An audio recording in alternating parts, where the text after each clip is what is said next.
Uma vida com propósitos, de Rick Warren. Dia 40. Vivendo com propósito.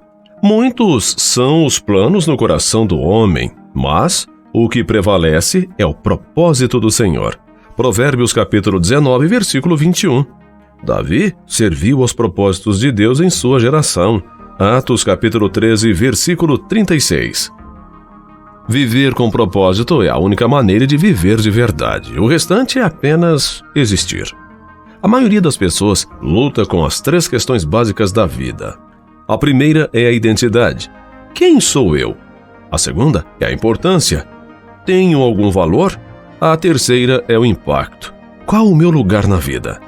As respostas a todas as 3 perguntas são encontradas nos 5 propósitos que Deus tem para você. No cenáculo, no último dia de seu ministério com os discípulos, Jesus lavou os pés deles para dar o exemplo e disse: "Agora que vocês sabem estas coisas, felizes serão se as praticarem." João capítulo 13, versículo 17. Depois de saber o que Deus quer que você faça, a bênção igualmente chegará quando você puser em prática o que aprendeu. Ao fim de nossa jornada de 40 dias, você agora conhece o propósito de Deus para a sua vida e será abençoado se o praticar. Isso provavelmente quer dizer que você deverá parar de fazer outras coisas. Existem muitas coisas boas que você pode fazer com a sua vida, mas os propósitos de Deus são os 5 fundamentais e você precisa fazê-los. Infelizmente, é fácil se distrair e esquecer o mais importante. É fácil se desviar do que realmente importa e lentamente abandonar o caminho. Para evitar que isso aconteça, faça uma declaração de propósitos para a sua vida e examine-a regularmente. O que é uma declaração de propósitos para a vida? É uma declaração que resume os propósitos de Deus para a sua vida. Você afirma com as próprias palavras seu compromisso com os 5 propósitos de Deus para a sua vida. Uma declaração de propósitos não é uma lista de objetivos. Os objetivos são temporários. Os propósitos são eternos. A Bíblia diz: "O que o Senhor planeja dura para sempre. As suas decisões permanecem eternamente."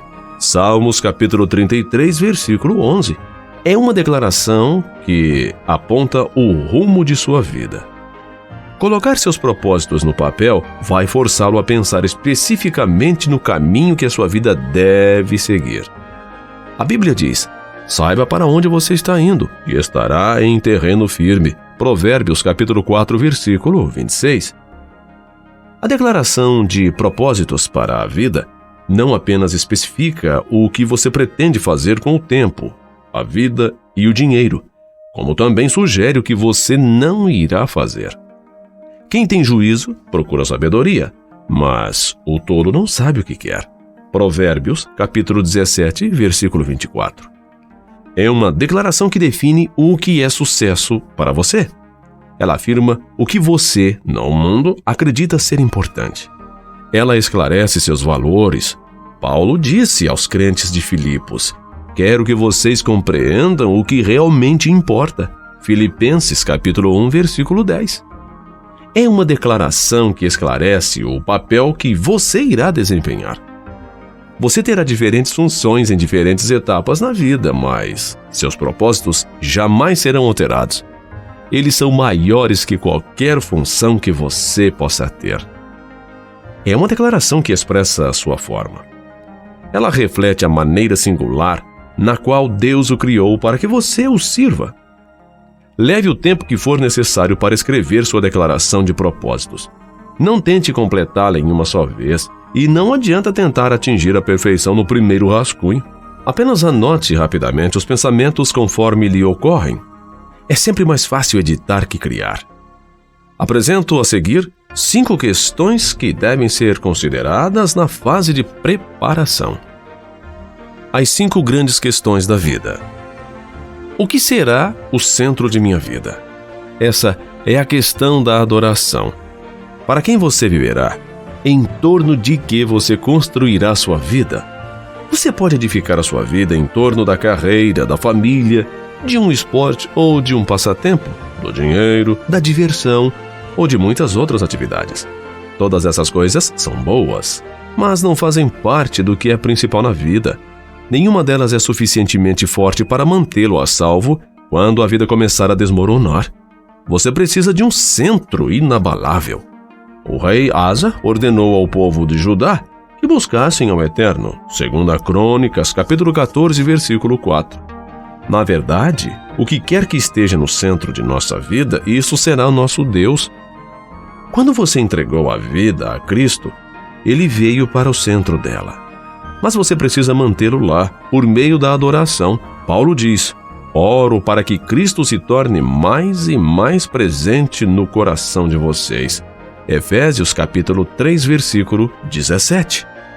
Como saber quando Deus está no centro de sua vida? Quando Deus está no centro de sua vida, você o adora. Quando não está, você fica preocupado. A preocupação é a luz da advertência que indica que Deus foi deixado de lado.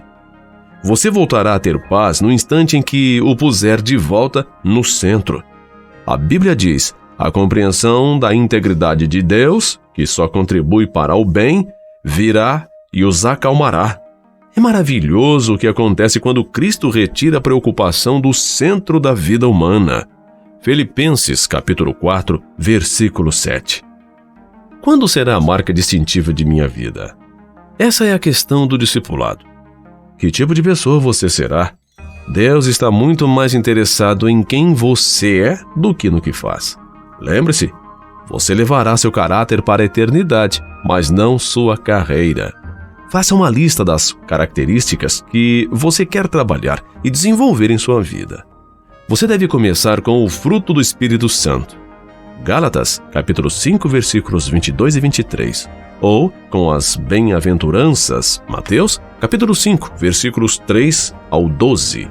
Pedro disse: portanto, não percam tempo em edificar sobre o que receberam, preenchendo a base da fé com bom caráter, entendimento espiritual, disciplina vigilante, paciência entusiasmada, admiração reverente, amizade calorosa e amor generoso. Cada dimensão interagindo com as demais. 2 Pedro, capítulo 1, versículo 5. Não desanime nem desista quando tropeçar. É necessária toda uma vida para construir um caráter semelhante ao de Cristo. Paulo deu esse conselho a Timóteo: cuide muito bem de seu caráter e de seu ensino. Não se deixe distrair, simplesmente persista. 1 Timóteo capítulo 4, versículo 16. Qual será a contribuição de minha vida? Essa é a questão do serviço. Qual será seu ministério no corpo de Cristo? Conhecendo sua combinação, formação espiritual, opções do coração, recursos pessoais, modo de ser e áreas de experiência, a forma, que papel lhe seria mais adequado na família de Deus? Como você poderia fazer alguma diferença? Existe algum grupo específico no corpo de Cristo em que possa servir com sua formação? Paulo destaca 2 benefícios maravilhosos no cumprimento do ministério. Isso que vocês fazem não somente ajuda o povo de Deus que está necessitado, mas também faz com que eles façam muitas orações de gratidão a Deus. 2 Coríntios, capítulo 9, versículo 12. Embora você tenha sido formado para servir outras pessoas, nem mesmo Jesus satisfez as necessidades de todos enquanto esteve entre os homens. Você deve escolher a quem possa ajudar melhor com base em sua vocação. Você precisa perguntar: a quem desejo mais ajudar? Jesus disse: eu que vos escolhi e vos designei para irdes e produzirdes fruto e para que o vosso fruto permaneça. João capítulo 14, versículo 16. Cada um de nós gera diferentes frutos. Qual será a mensagem de minha vida? Essa é a questão de sua missão com os não cristãos. Sua declaração de missão faz parte de sua declaração de propósitos.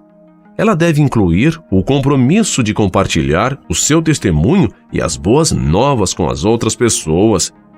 Você também deve fazer uma relação das lições de vida que aprendeu, bem como a das coisas que Deus lhe concedeu compartilhar apaixonadamente com o mundo. Conforme for crescendo em Cristo, Deus poderá lhe designar um grupo especial, ao qual você deverá se dedicar para levar a Cristo. Não deixe de colocar isso em sua declaração. Se você for mãe ou pai, parte de sua missão é educar os filhos para que conheçam a Cristo, ajudá-los a compreender os propósitos de Deus na vida deles e enviá-los ao mundo na missão que Deus lhes reservou. Você pode incluir em sua declaração a declaração de Josué: eu e minha família serviremos ao Senhor. Josué, capítulo 24, versículo 15. É óbvio que nossa vida deve sustentar e confirmar a mensagem que transmitimos. Antes de grande parte dos não cristãos aceitar a credibilidade da Bíblia, eles querem saber se nós temos credibilidade. É por isso que a Bíblia diz: certifique-se de que vocês estão vivendo de forma a honrar as boas novas de Cristo. Filipenses, capítulo 1, versículo 27. Qual será a comunidade da minha vida? Essa é a questão de sua comunhão. Como você vai demonstrar seu compromisso com outros irmãos e sua ligação com a família de Deus? Onde você irá praticar com outros cristãos os mandamentos recíprocos, do tipo uns aos outros? A que igreja local você irá se filiar como membro ativo? Quanto mais você amadurecer, mais amará o corpo de Cristo e desejará se sacrificar por ele. A Bíblia diz: Cristo amou a igreja e deu a vida por ela. Efésios capítulo 5, versículo 25. Você deve incluir em sua declaração uma nota expressando o seu amor pela igreja de Deus. Ao considerar a resposta a essas questões, inclua qualquer passagem das Escrituras que lhe fale ao coração sobre esses propósitos. Existem muitos neste livro. Pode levar semanas ou meses para que a sua declaração de propósitos chegue à forma definitiva. Ore a respeito dela. Converse com amigos íntimos e medite nela e na Bíblia. Talvez sejam necessárias várias redações até chegar ao texto final. E mesmo assim, você provavelmente fará pequenas alterações com o passar do tempo e à medida que Deus lhe proporcionar maior discernimento sobre sua vocação. Além de uma declaração de propósitos detalhada, também será de grande auxílio uma breve afirmação ou slogan que resuma os 5 propósitos para a sua vida. Algo fácil de memorizar e que inspire você. Dessa forma, você poderá recordá-los diariamente. Salomão aconselha: será bom manter todas essas coisas em mente, e então você estará sempre pronto para repeti-las. Provérbios, capítulo 22, versículo 18. Eis aqui alguns exemplos. Meu propósito de vida é adorar a Cristo de todo o meu coração, servi-lo com minha forma, ter comunhão com sua família, desenvolver um caráter como o dele e cumprir minha missão no mundo para que ele seja glorificado. Meu propósito de vida é ser membro da família de Cristo, um exemplo de seu caráter, um ministro de sua graça, um mensageiro de sua palavra e um exaltador de sua glória. Meu propósito de vida é amar a Cristo, crescer em Cristo, compartilhar Cristo e servir a Cristo por meio da igreja e levar minha família e os outros a fazer o mesmo. Meu propósito de vida é firmar um compromisso com o grande mandamento e com a grande comissão. Meu objetivo é tornar-me semelhante a Cristo. Minha família é a igreja, meu ministério é, minha missão é, meu motivo é a glória de Deus. Você talvez se pergunte: e quanto à vontade de Deus para meu emprego, meu casamento? Onde vou viver? Devo fazer faculdade? Falando com franqueza, essas questões são secundárias e é muito provável que todas estejam de acordo com a vontade de Deus para a sua vida. O que mais importa é cumprir os propósitos eternos do Senhor, a despeito de onde você viva ou trabalhe ou de com quem você venha a se casar. Essas decisões devem apoiar seus propósitos. A Bíblia diz: muitos são os planos no coração do homem, mas o que prevalece é o propósito do Senhor. Provérbios capítulo 19, versículo 21. Concentre-se nos propósitos de Deus para a sua vida, não em seus planos, uma vez que são aqueles que durarão para sempre. Certa vez, alguém sugeriu que a declaração de propósitos se fundamentasse no que você gostaria que as outras pessoas dissessem sobre você em seu funeral. Imagine o elogio perfeito e então construa a declaração a partir dele. Francamente, é uma péssima ideia. No final da vida, não terá nenhuma importância o que disserem a seu respeito. Só importará o que Deus disser. A Bíblia diz: nosso propósito é agradar a Deus, não as pessoas. 1 Tessalonicenses, capítulo 2, versículo 4. Um dia, Deus irá analisar nossas respostas a estas questões da vida. Você pôs Jesus no centro de sua vida? Você desenvolveu seu caráter? Você dedicou a sua vida a servir os outros? Você comunicou a mensagem do Senhor e cumpriu a missão que Ele lhe deu? Você amou e fez parte da família de Deus? Essas serão as únicas questões relevantes, como disse Paulo. Nosso objetivo é estar à altura do plano de Deus para nós. 2 Coríntios, capítulo 10, versículo 13. Deus quer usar você. Há cerca de 30 anos, uma pequena frase em Atos 13:36 alterou para sempre o rumo de minha vida. Eram poucas palavras, mas pareciam marcadas com um ferro em brasa. Palavras que deixariam uma impressão indelével em minha vida. Davi serviu aos propósitos de Deus em sua geração. Atos, capítulo 13, versículo 36. Só então compreendi porque Deus chamou Davi homem segundo o meu coração. Atos 13, 22. Davi dedicou a vida a cumprir os propósitos de Deus na terra. Não existe maior epitáfio que essa declaração. Imagine isso esculpido em uma lápide, que você serviu aos propósitos de Deus em sua geração. Também oro que possam dizer o mesmo de você. Por isso escrevi este livro para você. Essa frase é a descrição definitiva de uma vida bem vivida. Você faz o que é eterno e atemporal, o propósito de Deus. A maneira contemporânea e atual em sua geração. Para que estou na terra? Trata exatamente disso. Nem as gerações passadas, nem as futuras podem servir ao Senhor nesta geração.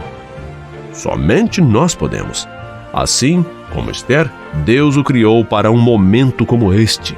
Esther, capítulo 4, versículo 14. O Pai ainda procura pessoas que possam ser usadas. A Bíblia diz: os olhos do Senhor percorrem toda a terra, a fim de fortalecer aqueles cujo coração esteja completamente comprometido com Ele. 2 Crônicas, capítulo 16, versículo 9. Seria você uma pessoa que o Senhor poderia usar para os propósitos dele? Você serviria aos propósitos de Deus em sua geração?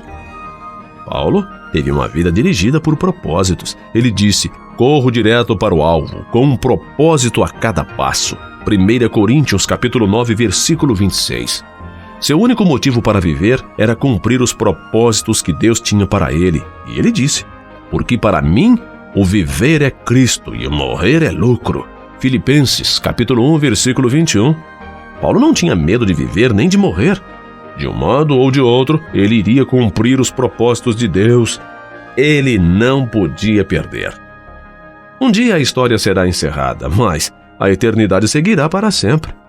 William Carey disse: o futuro é tão promissor quanto as promessas de Deus. Quando parecer difícil cumprir os seus propósitos, não ceda ao desânimo.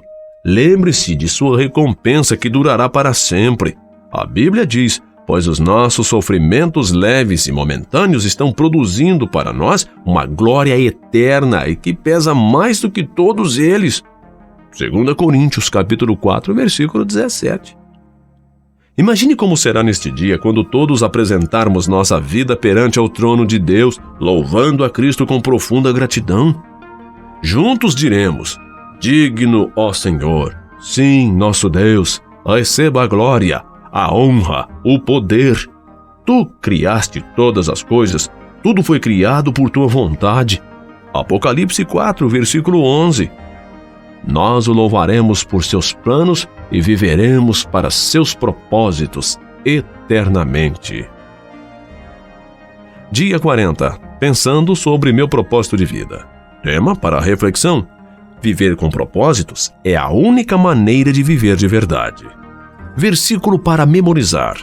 Davi serviu aos propósitos de Deus em sua geração. Atos, capítulo 13, versículo 36. Pergunta para meditar: quando dedicarei um tempo para escrever minhas respostas às 5 grandes questões da vida? Quando colocarei meu propósito no papel? Forte abraço e até o próximo áudio.